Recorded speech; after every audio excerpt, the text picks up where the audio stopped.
Filipino, Grade 1, Quarter 2, Week 4.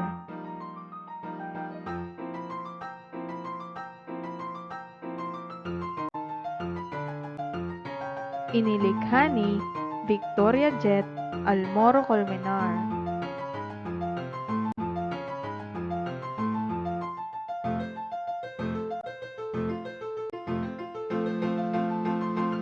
Kamusta mga bata? Ako nga pala si Aurora. Samahan ninyo ako sa aking pag-aaral sa araw na ito. Filipino, Quarter 2, Week 4.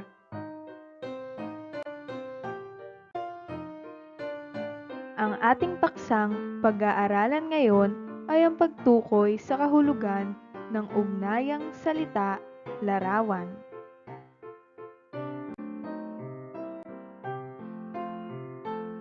Ngunit bago iyon, magdasal muna tayong mga bata. Sa ngalan ng Ama, ng Anak, ng Espiritu Santo. Amen. Luwalhati sa Ama, sa Anak, at sa Diyos Espiritu Santo, kapara noong unang-una, ngayon at magpakailanman, magpasawalang hanggan. Amen.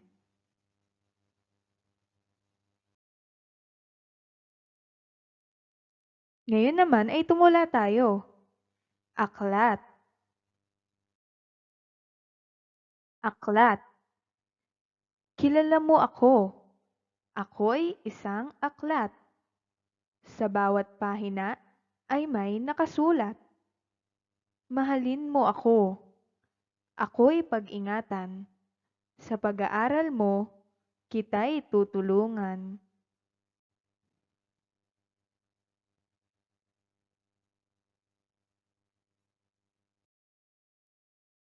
Tandaan. Unang bilang. Ihanda ang inyong lapis at papel upang makasabay ka sa ating leksyon. Ikalawang bilang. Ihanda ang inyong module at buksan ito sa pahina 20.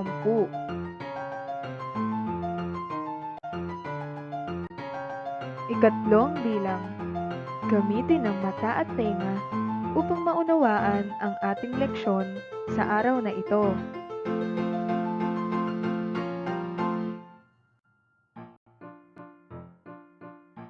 Sa araling ito, ikaw ay inaasahang unang bilang. Matutukoy mo ang kahulugan ng salita batay sa kumpas, galaw, ekspresyon ng muka, ugnayang salita, larawan, o kasalungat.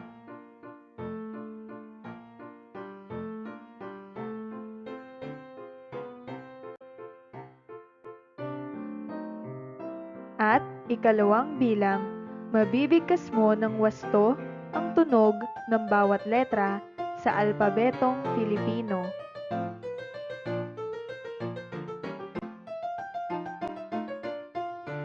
Ang kahulugan ng mga salita ay makikilala ayon sa pagbibigay ng kasing kahulugan at kasalungat nito.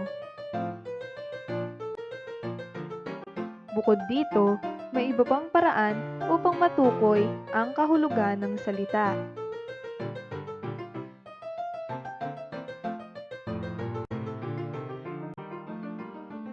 Ito ay pagtukoy sa kilos, ekspresyon na ipinapakita ng muka, galaw ng katawan, at kumpas ng kamay.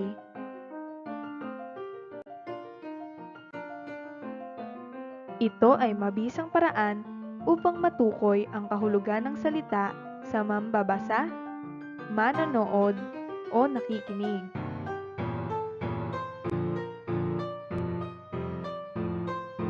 Balik-aral. Pumalakpak ng 2 beses kung tama ang pagkakasulat ng letra at bumuo naman ng hugis X o X kung mali.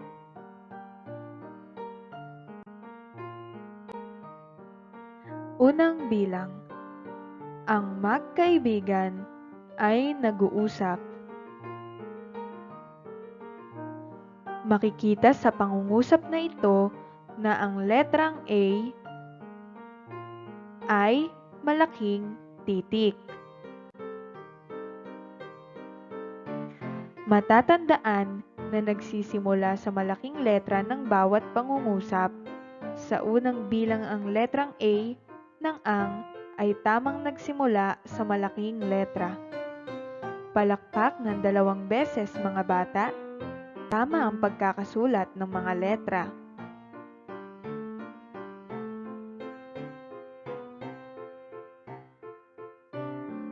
Ikalawang bilang, ang pagbabago sa buhay ng batang si Jose. Sa pangungusap na ito, ang letrang A, P,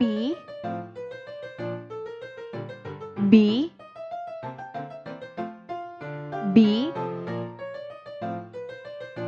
S, at J ay sinulat sa malaking titik. Ito ay isang pamagat ng kwento. Nagsimula sa malaking letra. Ang bawat salita ng pamagat ay tamang nagsimula sa malaking letra. Palakpak ng 2 beses mga bata. Tama ang pagkakasulat ng mga letra.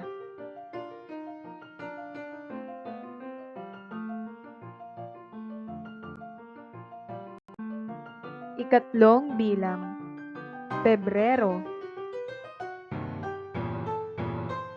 Ang letrang P ay isinulat lamang sa maliit na titik. Ang Pebrero ay isang ngalan ng buwan sa loob ng isang taon. Makikita na maliit ang titik ang ginamit sa letrang P. Ito ay nangangahulugang mali. Nararapat malaking titik ang simula ng isang ngalan. Isang malaking X o X mga bata. Ika-4 na bilang, Jose P. Rizal. Ang letrang J, letrang P, at letrang R ay isinulat sa malaking titik. Ang Jose P. Rizal ay isang ngalan ng tao. Makikita na malalaking titik ang ginamit na letra bawat pangalan.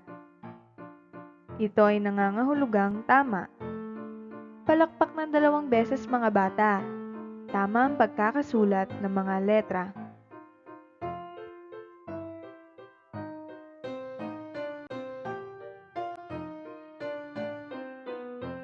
Ika-5 bilang, pumunta kami sa Tagaytay.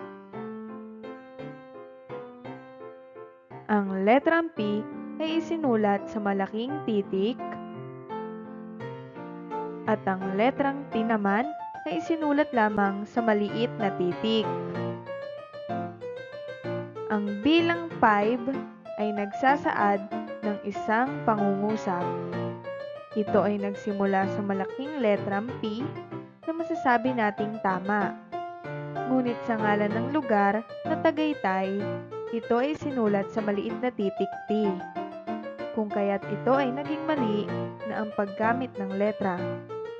Nararapat malaking titik ang simula ng isang ngalan.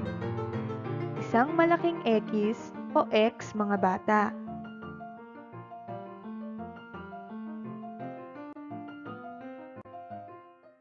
Tandaan, ang mga malalaking titik ay ginagamit natin sa simula ng pangungusap, tiyak na ngalan ng pangalan, pamagat ng kwento o palabasa, at sa mga buwan at araw.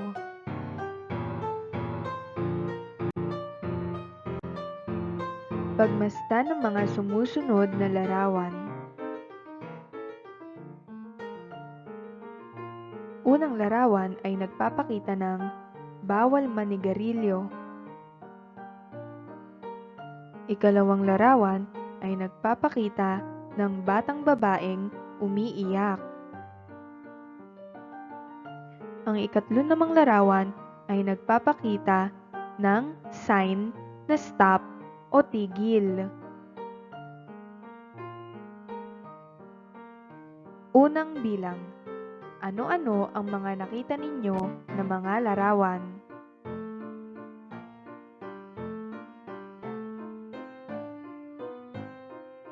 Ikalawang bilang. Paano mo malalaman ang kahulugang mensahe ng larawan?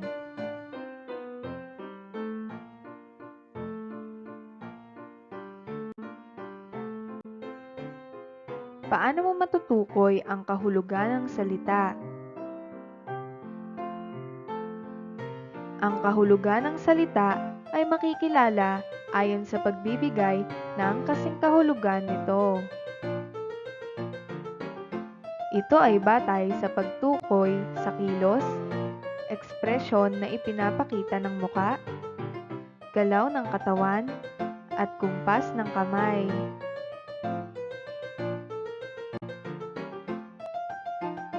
Kahulugan ng mga sumusunod na larawan.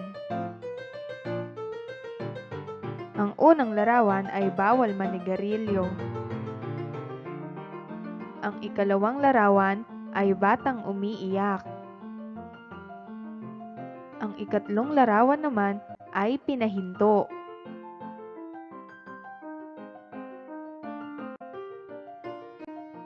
Gawain sa pagkatuto bilang 1. Tukuyin ang tamang salita batay sa ugnayang salita larawan na nasa kahon sa ibaba. Isulat ang sagot sa iyong kwaderno. Ang mga sagot na pagpipilian ay humihingi, umiiyak, natutulog, at pinapahinto. Unang bilang. Ano ang pinapakita sa unang larawan?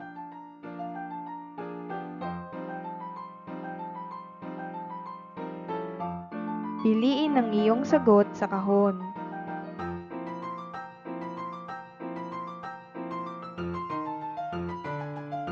Ikalawang bilang.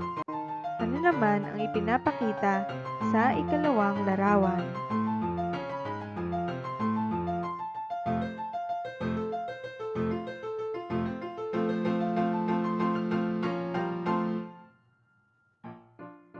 Ikatlong bilang. Ano naman ang ipinapakita sa ikatlong larawan?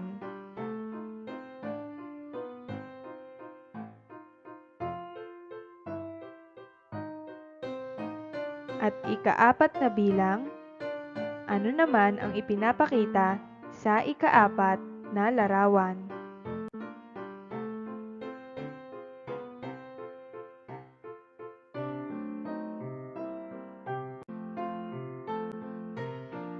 Gumawa ng tala ang sagot. Unang bilang, ikalawang bilang, ikatlong bilang, at ikaapat na bilang.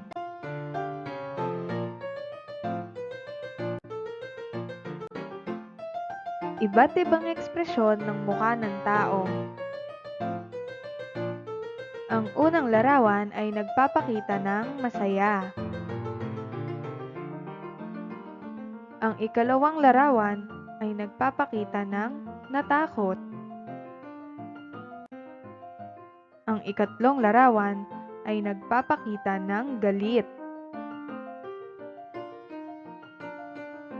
At ang ikaapat na larawan ay nagpapakita ng malungkot o naiyak.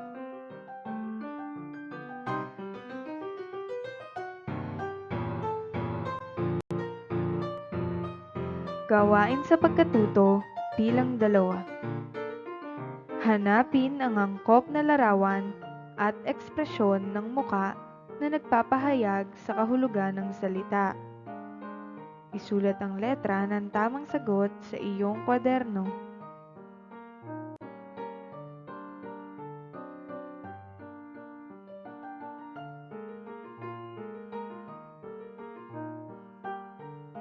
A.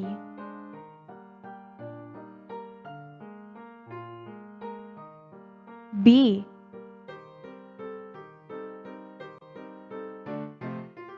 C, D.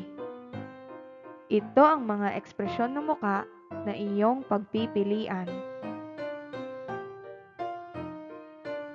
Unang bilang, nagalit. Nagalit.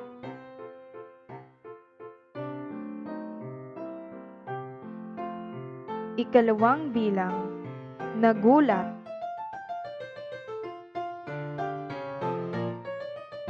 Nagulat.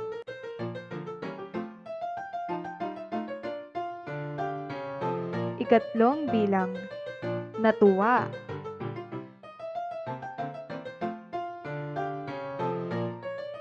Natuwa.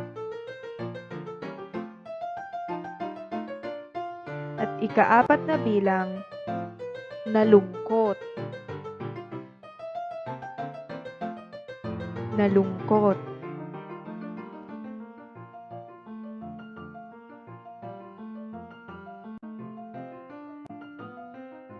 Gumawa ng talaang sagot. Unang bilang, ikalawang bilang, ikatlong bilang, at ikaapat na bilang.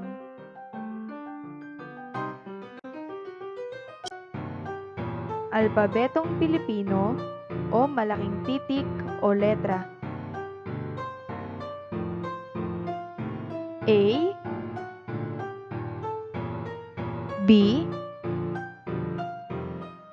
C, D, E, F, G, H, I, J, K, L, M, N, N, NG, O, P, Q, R, S, T, U, V, W, X, Y,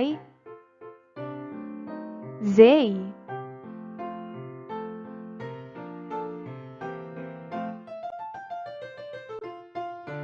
Alpabetong Pilipino o maliit na titik o letra. Tingnan mabuti mga bata. A, B, C, D, E, F, G, H, I, J, K, L, M, N, N, NG, O, P, Q, R, S, T, U, V, W, X, Y, Z.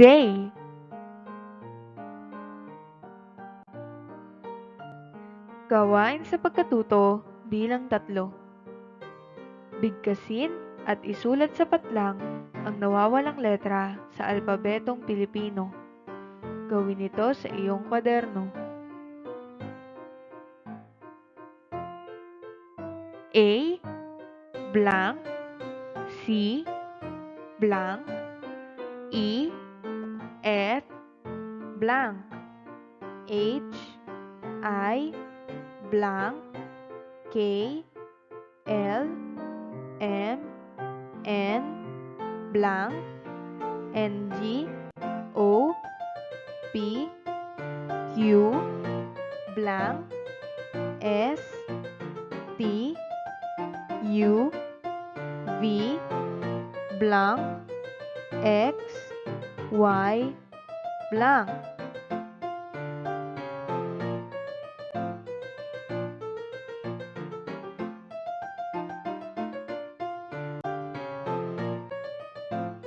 Ngayon naman, alamin kung ano ang nawawalang letra sa mga maliliit na titik na nakalista.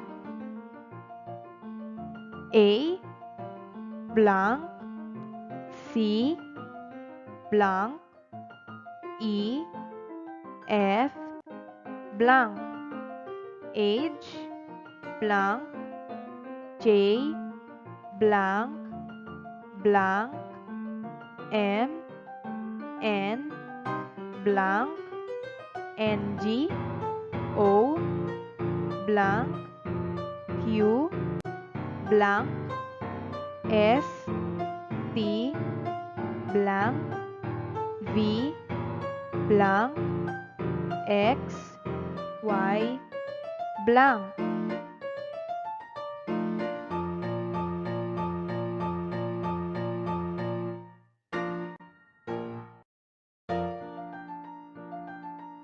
Makinig ng mabuti sa kwento.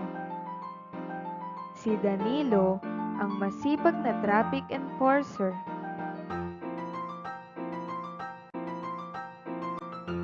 Siya si Danilo. Siya ay araw-araw na nasa kalsada. Pinapanatili niyang maayos ang daloy ng trapiko. Kahit mainit ang panahon, tuloy pa rin siya. Stop, go, ang kumpas ng kanyang mga kamay. Maglakwat siya sa oras ng trabaho ay ayaw niya. Sabay iling sa lalaking nagyayaya sa kanya.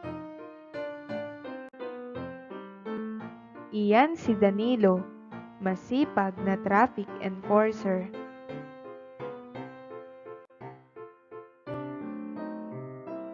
Gumawa ng tala ang sagot.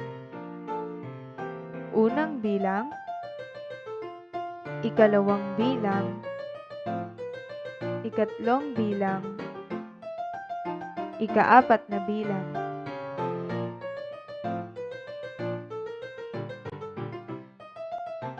Gawain sa pagkatuto bilang 4. Sagutin ang mga tanong sa ibaba. Isulat ang iyong sagot sa iyong kwaderno. Unang bilang. Sino ang nasa kalsada araw-araw?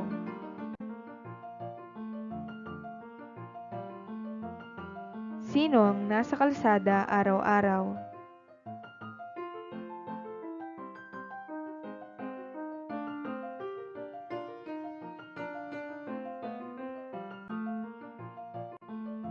Ikalawang bilang. Ano ang gawain ng traffic enforcer? Ano ang gawain ng traffic enforcer?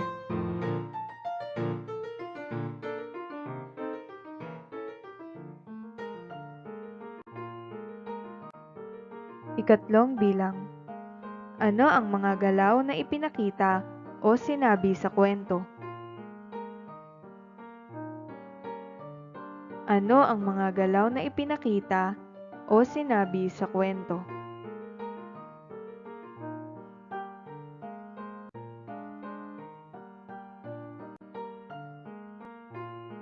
Ikaapat na bilang. Ano sa palagay mo ang makikita mong ekspresyon sa mukha ng isang traffic enforcer kapag maayos ang daloy ng trapiko? Ano sa palagay mo ang makikita mong ekspresyon sa mukha ng isang traffic enforcer kapag maayos ang daloy ng trapiko?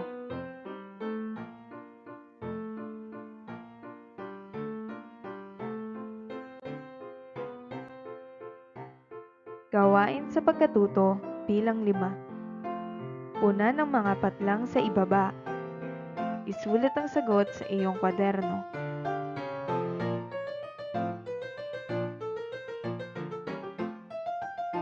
Ang larawan ay nagpapakita ng bahay kubo. Blank, kahit munti. Ano ang larawan na ipinapakita?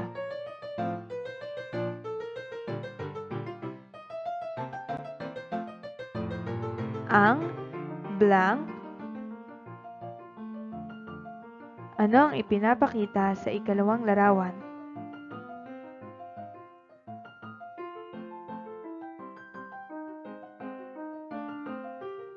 Ang blank doon ay sari-sari.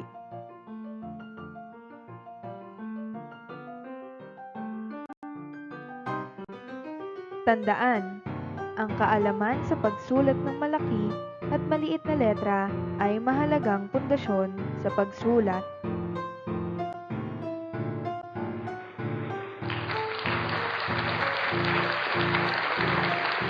Magaling mga bata! Ngayon ay nakatapos na naman tayo ng isang aralin. Filipino, Grade 1, Quarter 2, Week 4.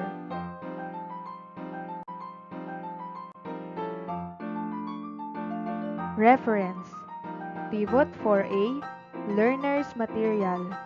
Filipino, Quarter 2, Week 4. Pahina 20 hanggang 22. Paalam mga bata! Hanggang sa muli!